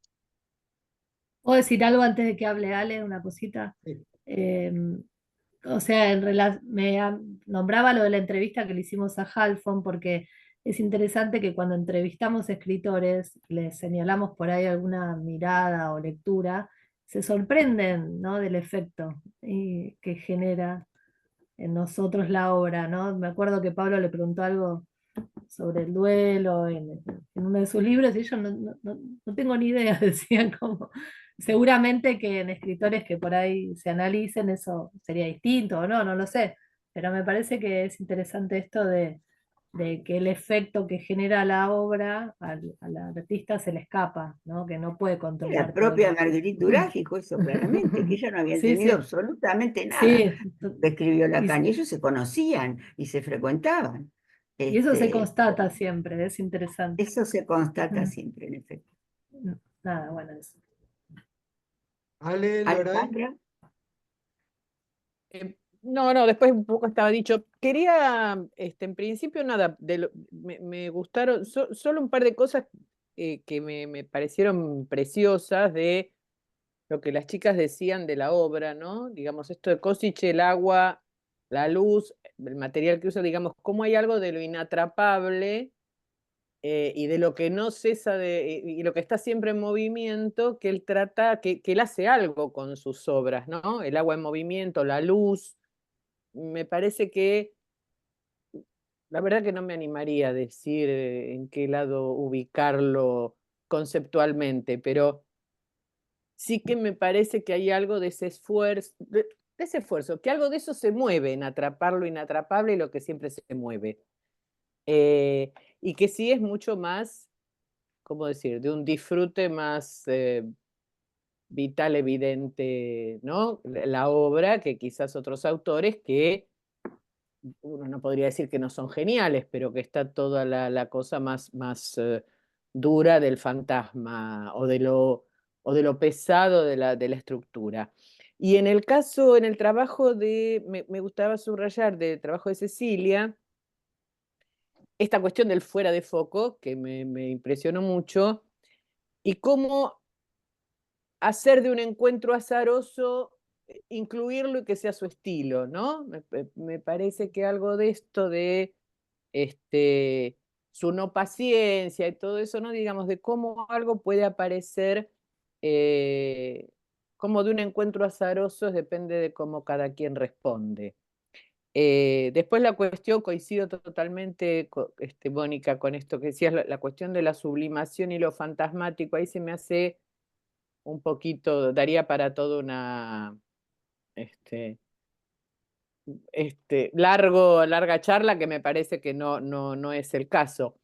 Pero sí esto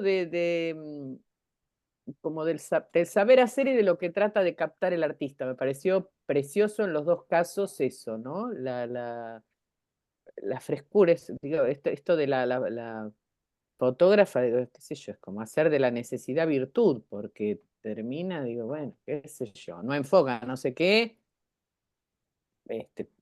no ser conformistas, pero a veces hay que aceptar cierto rasgo y ver qué se hace con eso. Bueno, cuando uno ve que ya no se puede luchar contra algunas cosas. Nada más, gracias. Y nada, me encantó todo, divinos. Ahora les doy la palabra a los que levantaron la mano. No sé si Graciela puede leer algo del chat. Solo agregar a lo que dijo Alejandra, que uno ve en la muestra del Malva, no sé si acordás, Alejandra, que los objetos de Košice tienen como vida, no solo se mueven o la luz cambia, si uno se mueve, el efecto, ahí está el movimiento, el ruido, toda la cosa cinética, sino que hay algo de el agua fluyendo. De lo vivo, ¿no? Hay Porque el algo agua de al eso. fluir adentro de un objeto transparente con luz hace que el objeto cambie todo el tiempo, ¿no? Es decir, uno lo ve y no es nunca un solo objeto o el mismo objeto. Eso es muy Sí. impactante. Hay un mensaje en el chat de Liliana Maguas que dice, excelentes los trabajos, y el comentario de Pablo. La presentación de Ale me recordó a un escrito de Miller, El objeto sin amo, sobre Pablo Reynoso, artista plástico argentino que vive en Francia, muy relacionado con la AMP. Y allí Miller toma unos objetos almohadones que se mueven, parecen respirar. Y hay una cita de Miller, ¿no? Sería, me parece que está textual, que dice, cuando penetráis en el taller de Reynoso, en Malakoff, resultáis captados por la profusión de ahí. Os atrapa la garganta, los ojos, os envuelve. Eso os captura, sois vosotros los penetrados. Os abrís camino en un bazar opulento y ya no sabéis dónde mirar porque cada objeto merece vuestra atención. El objeto reinosiano es caníbal, os aspira, os traga, desprende tal campo de fuerza que no podéis mantener las distancias, os absorbe, os consume. Bueno, a ver si hay algo más. Precioso Bueno, no, comentario. felicitaciones por los trabajos, etc. Graciela Por Moresi, ahora. Linda Herman.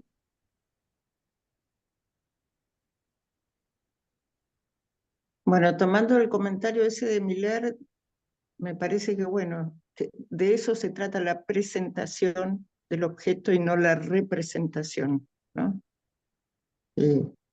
Bueno, tiene mucho que ver con el arte contemporáneo. ¿Se pueden desmutear? Graciela A Moresi y ver, Nilda Estoy Herman. reactivando el audio. No, ahí me Graciela puede encantaron hablar. los trabajos, realmente una maravilla. El trabajo de Pablo y los comentarios también excelentes. Pero hay una pregunta que yo me hago en la comparación que hicieron con Kossice y Da Vinci. Yo tuve la posibilidad de ver la obra de Da Vinci en Milán y no vi trabajos inconclusos, ¿no? Es del orden de la creatividad o la invención, como decía Mónica, realmente que es imposible de representarlo con palabras lo que transmite su arte, ¿no? Por eso me preguntaba por qué hicieron la comparación entre los dos artistas, porque, bueno, no me quedó claro. Si bien si bien Kossice lo que provoca es esta cuestión, bueno, del movimiento que va del lado de la utopía, ¿no? O sea, hacer una transformación a partir de lo que no hay y tratar de producir algo, producir un movimiento, y lo llevo del lado de la utopía. No la vi la obra, voy a ir a verla porque creo que vale la pena participar, pero no entendí, no me quedó claro por qué compararon los dos artistas. Me tomamos parece la que... pregunta de Sí, Nilda o la intervención de dale, Nilda, ¿puede dale, ser? ¿Les parece? dale. Sí. Nilda, tenés micrófono, dale. Bueno, muchísimas gracias, preciosos los trabajos, el comentario de Pablo, también la intervención de Mónica en relación a la cuestión de la sublimación. Yo simplemente quería traer algo de la lectura de Halfon, de Mercedes Halfon, que sí me parece un cierto trabajo con la pérdida, ¿no? Algo que Pablo le preguntó cuando estuvimos conversando con ella, y es muy breve, se los quiero leer para compartirlo. Dice, en toda casa hay cosas que se pierden para siempre. Estuvieron con nosotros y después no. Lápices negros, una media, hebillas del pelo, encendedores, paraguas, llaves. A veces creo que la vista es un bien de ese tipo. Algo que existe de forma irrefutable. Muchos lo poseen, pero hay un punto oscuro, un principio rocoso desde donde cae a un fondo de pantano inaccesible. Bueno, quería compartir esto y y agradecerles. Sí, me parece que en lo que traía Cecilia y en las novelas de Halfon hay algo de ceder el objeto, ¿no? Construirlo, pero a la vez perderlo en esa creación, esa creación en este caso literaria, ¿no? Y entonces en la conversación le preguntábamos por ese efecto de pérdida y de cómo ella recomponía algo de eso en la escritura, ¿no? Recuperaba una satisfacción, algo de eso de un modo ficcionado, un modo nuevo. Por el lado de Leonardo, porque bueno, se ha escrito mucho sobre un costado de inhibición de Leonardo, ¿no? De todas estas vueltas que daba sobre la obra y que Freud mismo ya cuestionaba y articulaba con su eh, relación con la madre, con su problema del narcisismo, etcétera, en este Sí, con co-creador el con la tema de naturaleza. la doble madre, en el seminario 4, con Claro, el tema de la doble madre, la solución por la vía de la doble madre, como en Juanito y en Gide. con el ser el co-creador con la naturaleza, que bueno, lo elevaba a ese lugar de poder pensar, anticipar cosas de la ciencia, y qué sé yo, pero algunas no las, No las solo podía eran usar. bocetos, solo eran bocetos, ¿no? Muchas quedaron en bocetos que por suerte se han recuperado y los hemos valorado, pero él no las podía presentar al lazo social, no las podía sacar de su taller, de su cuerpo, de sí. Blanca, Sí, yo voy a seguir problematizando la sublimación, porque digo, me parece que a veces el problema de la sublimación, además de que esto que se señalaba Mónica, ¿no? Es como el objeto perdido, el texto perdido, el destino perdido de la pulsión en Freud, me gustó mucho eso además, el destino perdido. Y que Lacan lo abandona, también me parece que el problema es, y es una pregunta que me hago, no lo tengo resuelto, es que se une la sublimación siempre a la producción artística. Y quizás la sublimación no tiene que ver solamente con el arte, ¿no? Digo en esto que por ahí porque es lo que estoy trabajando para la próxima, que si bien se trata de un artista, tiene su singularidad. Entonces ahí también me pregunto, ¿es que siempre la sublimación tiene que ver con lo sublime del objeto de arte? La gente común no sublima también que no son artistas. Es una pregunta, no lo tengo resuelto y es sumar al problema de la sublimación, porque cuando Lacan incluso habla de esto, de elevar el objeto a la dignidad de la cosa, por ejemplo, nombra a un coleccionista, que no es un artista, ¿no? Y sin embargo, es un ejemplo de elevar el objeto a la dignidad de la cosa. Entonces yo lo dejo así abierto para Me ver parece si que la sublimación aplica a todos los mortales que no son artistas también, ¿no? a mí me parece que, que con el síntoma queda más claro, o por lo menos uno lo puede pensar más claro, que no hay que ser artista. Digo que, si bien toma el ejemplo, lo toma de Joyce, pero me parece que es más, ¿cómo decir? El arreglo que ninguno de nosotros, yo por lo menos ninguna de esas habilidades tengo, pero me parece que permite pensarlo como el arreglo de cualquier sujeto hablante con eso que incomoda, que perturba, ¿no? Con la Parece. invención para mí. Yo sigo con el pensando que el desarreglo de concepto de voz. sublimación no Sí, me cierra, porque ¿qué se va a sublimar? El goce. ¿Qué se sublima? ¿El goce se puede sublimar? Digo, habría mucho para hablar de esto, ¿no? sí, claro, claro. Bueno, quizás lo que yo apuntaba era ubicar que fracase la idea de sublimación, que se presente como un problema porque no se puede sublimar el goce, anticipa algo de lo que va a venir después, ¿no?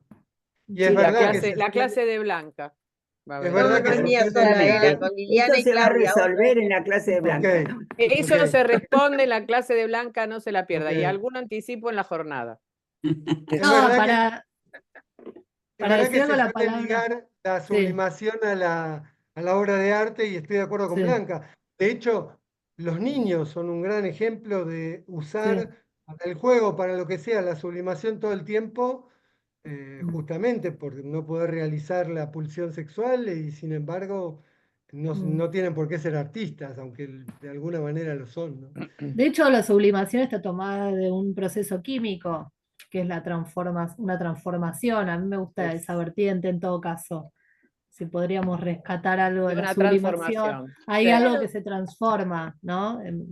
Sí. Qué sé yo. Y Por después eso también también uno podría pensar que no toda obra de arte implica la sublimación, porque cuando entra en la cuestión de la mercancía y el objeto de un libro, ¿no? Hecho para vender, ya ahí hay otro mecanismo, ¿no? Digo, ahí entra también Exactamente. otro Sobre tema, eso advierte Lacan también, sí. claro. Estoy de Ahí acuerdo. se pierde la espontaneidad también, ¿no? ¿Qué sé yo? incluso si digo, Mónica decía no se sublima el goce, entonces yo me preguntaba, ¿la sublimación tiene que ver con sublimar el goce o se sublima otra cosa que no es el goce? Digo, porque en la sublimación hay un goce, entonces ahí también, ¿no? La Bueno, Pero es sublimación que es vos goce. sí crees que hay sublimación y yo no. no Tenemos no esa creo, diferencia. no sé si creo, digo, Freud lo planteaba como un destino de la pulsión, es cierto En que ese después no sentido lo es un dice, modo de El testigo no tratamiento. está desarrollado, Un modo curiosamente. de tratamiento. Y Sí. deja de lado el cuerpo, Freud, porque al decir que se sublima la pulsión no hay cuerpo y todo el tiempo vemos que está presente el cuerpo en la cuestión del arte. Entonces también ahí Sí, es un término muy difícil, pero que hace interesante. agua, que hace agua y por eso vino el otro artista a hacer algo con el agua. A inventar Susan Tom o su escabel. Yo estoy de acuerdo que en Cosiche tengo que ir a verlo también, ya tengo que hacer muchas cosas a partir de esta clase. Una cosita más y ya no molesto más. ¿Qué diferencian el narcisismo de los artistas, no? Porque este Cosiche que se presenta como el inventor y después la humildad de otros artistas, ¿no? ¿Cómo está en juego algo de eso? No sé, lo que nos Sí. costó que Halfon nos dé una entrevista y, ¿no? Y de esta Cameron también ahí siempre tratando de mandar sus fotos para que la publiquen en algún concurso, en alguna exposición, ¿no? Digo, qué uso diferente también que hay. Y Cosiche no les quiso dar una entrevista. Claro, fue un poco imposible. Qué mala onda el tipo. Vos sabés Ale, que entre Cameron y Halfon, una con digamos, con el desenfoque y la otra con el estrabismo, hay un cierto parentesco Claro. en ubicar lo que no se puede enfocar del todo, lo que no se puede terminar de ver, digamos. sí, me parece que Halfon lo vivía ya de antes con mayor, no sé si decir, paz o tranquilidad, ¿no? Cameron encuentra con ese desenfoque una organización de lo que no encontraba hasta ese momento y que por azar le apareció al usar esa cámara que le regaló creo que una hija. No, Wolf transmite muy bien. Después cuando se lee ese testimonio de la casa de cristal de ella, se ve como ella quiere que sus fotos lleguen y las publique y las manda, y si la elogiaron o no. Ella tiene ¿no? Una cosa con una energía, digamos, Sí, sí. enorme, y me parece que ahí hay una. Halfon es de otro estilo completamente Es otra distinto, cosa. muy tranquila. Ay, No nos da una entrevista por fóbica, no porque no por Claro. No soberbia. por Claro. querer. recuerdo un trabajo de María Victoria Sánchez que está en un enlace, donde ella dice algo así como que en toda fotografía está incluido lo que es el fuera de campo, ¿no? Y acá me parece que en estos casos se ve el esfuerzo justamente para incluir lo que está fuera de campo, ¿no? Hermoso, eso es hermoso. Hermoso. Podemos cerrar con eso, si les parece. A ver, Perfecto. Gra, ¿querés decir algo? Ah, no, estás aplaudiendo. No, Bueno, estoy aplaudiendo. nos vemos Gracias. con los cuerpos Bueno, Bueno, muchas hasta gracias. las sin jornadas sublimación entonces. el sábado 28 en las jornadas y Mm. después el lunes 7 pasando a lo ridículo, por suerte. Chao, muchas Gracias, gracias. gracias Alejandra y Cecilia, Vemos. gracias a Gracias, todos. Chicas, Chao. gracias. Chao. Hasta luego.